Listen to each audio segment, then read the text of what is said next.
ഞാൻ ഇന്നിവിടെ എൻ്റെ സ്കിൻ കെയർ റൂട്ടീൻ ഷെയർ ചെയ്യാൻ വേണ്ടി പോവുകയാണ്. സിമ്പിൾ സ്കിൻ കെയർ റൂട്ടീനാണ്, അല്ലെങ്കിൽ എൻ്റെ സ്കിൻ കെയർ പ്രൊഡക്ട്സ് ഒക്കെ തന്നെ എപ്പോഴും അഫോർഡ് ചെയ്യാൻ വേണ്ടി പറ്റുന്നത് മാത്രമേ ഞാൻ ഉപയോഗിക്കാറുള്ളൂ കേട്ടോ.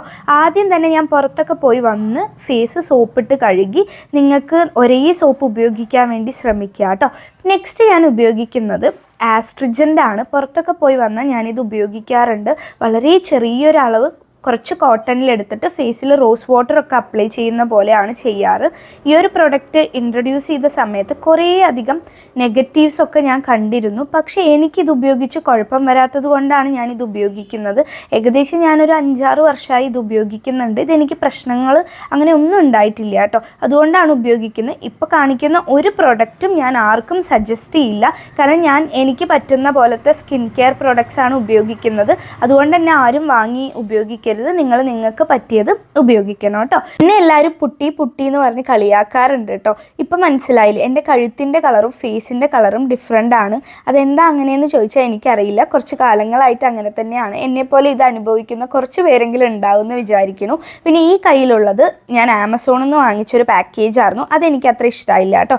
ഞാൻ എപ്പോഴും ഇത് അടുത്തുള്ള ഫാൻസി ഷോപ്പിലൊക്കെ വാങ്ങിക്കാൻ കിട്ടും. അങ്ങനെയാണ് ഇത് ഉപയോഗിക്കുന്നത്. നെക്സ്റ്റ് വൺ എൻ്റെ മോയ്സ്ചറൈസറാണ്. കുറേ പേര് ചോദിച്ചിരുന്നു.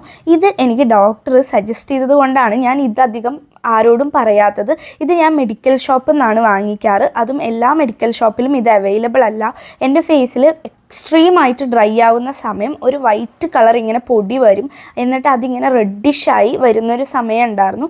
അപ്പോൾ ഡോക്ടർ എനിക്ക് ഈ ഒരു മോയ്സ്ചറൈസർ സജസ്റ്റ് ചെയ്തു. അതിൽ പിന്നെ ഫേസ് എനിക്ക് കുഴപ്പമില്ല കേട്ടോ. എക്സ്ട്രീമായിട്ട് ഡ്രൈ ആയി പൊട്ടാറുണ്ട്, ബ്രേക്ക് പോലെ. എല്ലാ ബ്യൂട്ടി വ്ളോഗേഴ്സും തലയിൽ ഈ ഒരു സാധനം വെക്കാറുണ്ട് സ്കിൻ കെയർ ഒക്കെ ചെയ്യുമ്പോൾ. അങ്ങനെ ഞാനും വെച്ച് നോക്കിയതാണ്. പക്ഷേ എനിക്ക് കംഫർട്ടബിൾ ആയില്ല കേട്ടോ. അതുകൊണ്ട് ഞാൻ ഊരി വെച്ചു. അപ്പോൾ ആ ഒരു മോയ്സ്ചറൈസർ അങ്ങനെയാണ് ഞാൻ ഉപയോഗിക്കാൻ വേണ്ടി തുടങ്ങിയത്. ഇതും കുറച്ചധികം വർഷങ്ങളായി എൻ്റെ കൂടെ തന്നെ ഉണ്ട്. ഇത് ഞാൻ ആകെ ഈ ഒരു വേനൽക്കാലത്തും അതുപോലെ തന്നെ ഈ കാറ്റുകാലത്തൊക്കെയാണ് ഉപയോഗിക്കാറ്.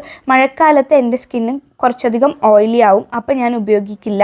നെക്സ്റ്റ് ഞാൻ സൺസ്ക്രീനാണ്. ഇത് കുറച്ച് ഒരു 4-5 മാസം 3 മാസമൊക്കെ ആയി ഞാനിത് ഉപയോഗിക്കാൻ വേണ്ടി തുടങ്ങിയിട്ട്. ഡോട്ട് ആൻഡ് കീയുടെ സൺസ്ക്രീനാണ്, യെല്ലോ കളർ ബോട്ടിലിൽ വരുന്നത്. ഇതും കുഴപ്പമില്ല കേട്ടോ. ഇത് നൈസായിട്ട് തന്നെ തോന്നി. ബാക്കി എല്ലാ സൺസ്ക്രീനും ഇങ്ങനെ വൈറ്റ് കാസ്റ്റ് തരും. ഇത് അധികം വൈറ്റ് കാസ്റ്റ് തരുന്നില്ല കേട്ടോ. പിന്നെ ഓയിലി സ്കിന്നുള്ളവർ ജെൽ ബേസ്ഡ് മോയ്സ്ചറൈസറും സൺസ്ക്രീനും ഉപയോഗിക്കാൻ വേണ്ടി ശ്രമിക്കുക. അതുപോലെ ഡ്രൈ സ്കിന്നുള്ളവർ ക്രീം ബേസ്ഡ് മോയ്സ്ചറൈസറും സൺസ്ക്രീനും ഉപയോഗിക്കാൻ വേണ്ടി ശ്രമിക്കുക കേട്ടോ. നമുക്ക് ഇന്നത്തെ കാലഘട്ടത്തിൽ നമുക്ക് ഈ ഒരു സ്കിൻ കെയർ കൂടിയേ തീരുള്ളൂ. കാരണം ക്ലൈമറ്റൊക്കെ ഭയങ്കര ബാഡാണ്. സോ നമുക്ക് എസെൻഷ്യലായിട്ട് മോയ്സ്ചറൈസർ, സൺസ്ക്രീൻ, ലിപ് ബാം, ഇത് മൂന്നും തന്നെ ശ്രദ്ധിച്ചാൽ മാത്രം മതി. നമുക്ക് അഫോർഡ് ചെയ്യാൻ പറ്റുന്ന പോലത്തെ, നമ്മുടെ സ്കിന്നിന് യോജിച്ച പോലത്തെ എല്ലാം തിരഞ്ഞെടുത്ത് ഉപയോഗിക്കുക. അപ്പം തന്നെ സ്കിന്ന് പ്രൊട്ടക്റ്റഡ് ആവും കേട്ടോ. നെക്സ്റ്റ് ഞാൻ ലിപ് ബാം ആയിട്ട് ഉപയോഗിക്കുന്നത് നിവ്യയുടെ ലിപ് ബാം ആണ്. ആക്ച്വലി ഇത് ഒരു ഓറഞ്ച് കളർ ലിപ് ബാമാണ്. ഇതെനിക്ക് അത്ര ഇഷ്ടമല്ല. ഇതിൻ്റെ സ്മെല്ലാണ് എനിക്ക് ഇഷ്ടമല്ലാത്തത്. അതുപോലെ ഇതിൽ ചെറിയൊരു ടിൻറ്റ് കൂടെ ഉണ്ട്. പക്ഷേ എനിക്ക് ആ മറ്റേ ഒരു ബ്ലൂ കളർ, ഇതിൻ്റെ തന്നെ ബ്ലൂ കളർ പാക്കേജിങ് ഉണ്ട്, അതാണ് എനിക്കിഷ്ടം. കാരണം അത് നല്ല രസമാട്ടോ. അതാവുമ്പോൾ സ്മെല്ലും ഇല്ല, കളറും ഇല്ല. അങ്ങനത്തെ ലിപ് ബാമാണ് എനിക്കിഷ്ടം. അത് കഴിഞ്ഞു, അതുകൊണ്ടാണ് ഇത് ഉപയോഗിക്കുന്നത് കേട്ടോ. അപ്പം നിവ്യയുടെ ലിപ് ബാമും ഇതും കുറേ കാലങ്ങളായിട്ട് ഉപയോഗിക്കുന്നു. ഞാൻ അങ്ങനെ പ്രോഡക്റ്റ് മാറ്റി ഉപയോഗിക്കാറില്ല കേട്ടോ. ഒരു പ്രൊഡക്റ്റ് ഉപയോഗിച്ചാൽ അത് തന്നെയാണ് ഞാൻ കൂടുതൽ ഉപയോഗിക്കുക. അങ്ങനെ മാറ്റി ഉപയോഗിക്കാറില്ല. അതുപോലെ കൊക്കോ ബട്ടറിൻ്റെ ഒരു ക്രീം ഉണ്ട് കേട്ടോ. ഇത് കൈയൊക്കെ നന്നായിട്ട് ഡ്രൈ ആവാറുണ്ട്. അപ്പോൾ കുറച്ച് കയ്യിലെടുത്ത് ഇങ്ങനെ കയ്യിൽ അപ്ലൈ ചെയ്ത് കൊടുക്കും. ഇതിൻ്റെ സ്മെല്ല് നല്ല രസമാട്ടോ. ചോക്ലേറ്റിൻ്റെ, കൊക്കോ എന്ന് പറഞ്ഞ ചോക്ലേറ്റിൻ്റെ നല്ല അടിപൊളി സ്മെല്ലാണ്. അപ്പോൾ ഇതാണ് എൻ്റെ ഒരു സിമ്പിൾ സ്കിൻ കെയർ റൂട്ടീനും എൻ്റെ സ്കിൻ കെയർ പ്രൊഡക്ട്സും ഒക്കെ. അപ്പോൾ നിങ്ങൾക്ക് വീഡിയോ യൂസ്ഫുള്ളായിട്ടൊക്കെ തോന്നുകയാണെങ്കിൽ സബ്സ്ക്രൈബ് ചെയ്യാതെ ആരെങ്കിലും കാണുന്നുണ്ടെങ്കിൽ സബ്സ്ക്രൈബ് ചെയ്യണം.